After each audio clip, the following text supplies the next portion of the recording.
Right.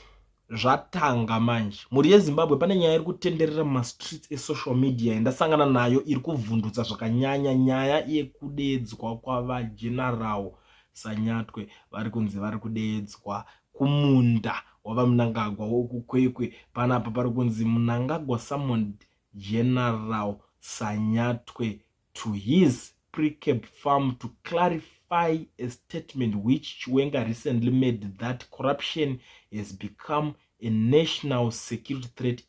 End of this month, ZANU-PF Women's League will propose the replacement of Chiwenga by a VP, a checkboard language. Ndo mashoko ari kutaurwa pano. Inini zvangu ndirini andisirini ndadaro atozvitaura ndiye mukomana uyo anonzi Majaira Jairus ndiye abudisa nyaya iyoyo achitozvitaura. Zvakanakira ndinobva ndatongoisa kuti muzivewo kuti ndo pazviri kutaurika. Ndosaka tangoti tauya nenyaya dziri kutenderera mumastreets esocial media. Ndo makuwa vari kutaura nhasi pamusoro pe this current regime. Ndo nyaya dziri kubudiswa dziri kutenderedzwa hama dzadiwa. Saka ndakuti ndidarike nepanapa ndichizivisana nemi tichionesana zvinhu zviri kutaurika. Asi ndiri kuonawo vamwe vanhu vemuZimbabwe vari kuti very true, we all know what happens when one gets invited to that farm. All of the sudden Sanyatwe is learning agriculture at pre-cap.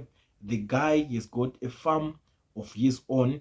If not two, he was summoned to answer those questions. This guy thinks we are at his Emerson Junior's law. Ndo mamwe mashoko zvekare ari kutaurwa panapa kuti aiwa zviri paviri ane purazi rake oraanaro. Saka anogona ari kuenda anodzidzira one or two things kuti zvinhu zvinofambiswa sei, kana kuti ari kudeedzerwa kunodaira nyaya idzodzo. Asi muona nyaya yacho kwairi kuzopisa ichipinda iri kunzi zvoni kuWomen's League iri kuda kuti ipropose iwanewo chigaro chaVP wechikadzi anenge achizopindawo pachinoreplacwa ani vaChiwenga. Ndo zvinhu zviri kutaurwa nevanhu vacho. Inaziri ndadaro ndosaka ndati hanzi ndosaka ndabva ndatoramba ndakaisa nyaya yacho ipapapa kuti muone panhu pazviri kutaurika, so that munokwanisa kana kunyatsonovhizita mobva manoona. And I understand kuti vamwe vanhu vanogona kunge vane mamwe maquestions pamusoro pe-this nyaya iyoyo iri kutenderera. Zvakakosha zvekare kuti munge muchinobvunza pasource yacho pari kubuda nenyaya iyoyo. Inini zvangu I report as it is. Ndangozviona zviri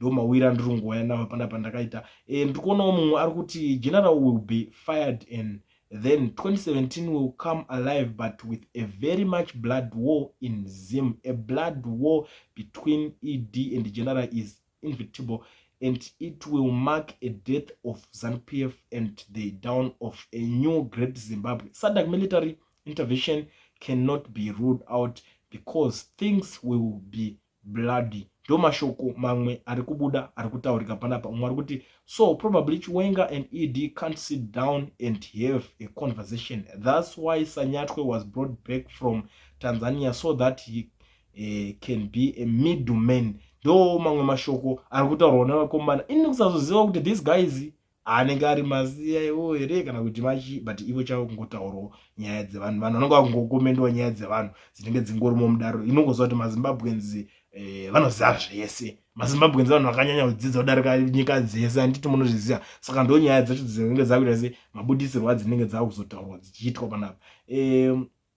Umwe ari kuti aiwa panozorwa apo mabhuru maviri aya kaya vechidiki kwirai muti nekuti munokuwadzirwa mahara. And anongoziva kuti chinozorwadzira nyaya dzacho ndechekuti panorwa nzou ivhu nemauswa ndo zvinoona moto zvinenge zviripo pasi ipapo, handiti. Saka ndo zvinenge zvichikuwara, asi idzo dzichiita se dzichirwadza. Dzimwe ari kuti Chiwenga will just go tail between his legs like he has never. ED's king maker. We are all cowards. Even the gunners are scared stiff. You see people expecting Nelson Chamisa to do something. Pakashata madzadiwa.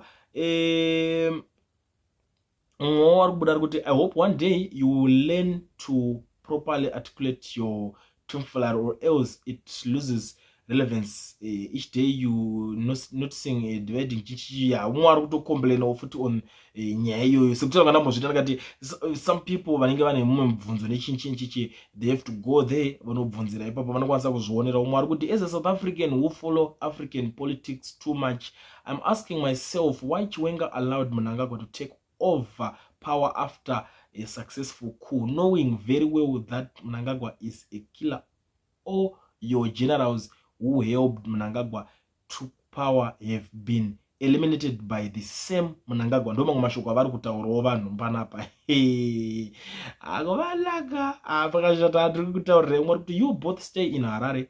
One of you has issues. You then go to Kwekwe to summon your subordinate to your farm in Kwekwe. After the interactions, you both go back to Harare. Kana ndimiwo, those who want to believe can do so. Pakaipa pakatoshata ipapa komana ndo nyaya dzacho dziripo. Saka ndakona tidari kuone panapa tichingoonesa zvinhu zviripo, unoziva kuti gowa rinongoda richangobuda richiri fresh, kuitira kuti makazoona zvinhu zvakutaurika munozongoziva kwazvakabva nazvo. Ini chendakanakira ndiri gentleman, handivanze, handitenderere, ndikaona pabudira nyaya ndinogara ndatoiisa pachena kuti kwakati ndo zvinhu zvikubuda nyaya, kuitira kuti nyaya dzacho dzimwe dzisazomislead vanhu vasazofungirira nyaya ifanira kungobuda ngechipoko kana kungobuda sechutsi pasingaoneki kuti moto wacho uri papi. Saka that's why ndichibva ndangotora nyaya kuti kana iri nyaya ndini ndingaitaura ndopairi kubvira, so that zvinobva zvakasika kungoita se kungobatsira vanhu vazhinji vanenge vachida kunyadzonzwisa, kozi toziva kuti kuna umwe wada kuzorwa zvimainquiries kuti chama takazoona nyaya imwe wakataura chichi unongozviziva kuti isusu dzimwe dzacho hatina nguva yekuzozidaira, saka tangokupa isosi yacho vanenge vane mubvunzo munobvunzira ikoko. But panapa zvandiri kungoda, I want you guys to tell me what you think about nyaya iyoyi mukomende womundiudza kuti how far muri kuionawo sei nyaya.